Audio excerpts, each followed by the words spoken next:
mengucapkan ribuan terima kasih lah kepada YB K7 untuk hari ini atas sumbangan yang berbentuk baku makanan kepada warga penduduk Kampung Bagi ni lah.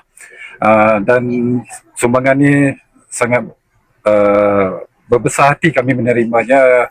Jadi atas sumbangan ni kami mengucapkan terima kasih lah, dan kami bersyukur atas ni dan harap YB K7 kekal untuk Piala 16 di kawasan Sungai Siput ni kerana dia banyak membantu warga-warga Sungai Siput. Sekian, terima kasih.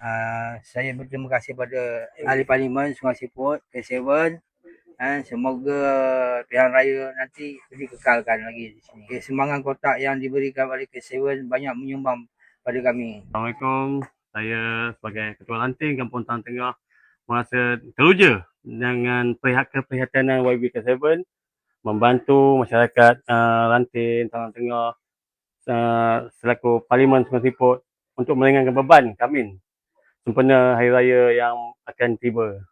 Itu kami ucapkan terima kasih kepada YB. Semoga YB akan sukses selalu lah selepas ini. Okey, kami akan bagi kepercayaan 200% pada YB K7 selaku peneraju Parlimen Sungai Siput.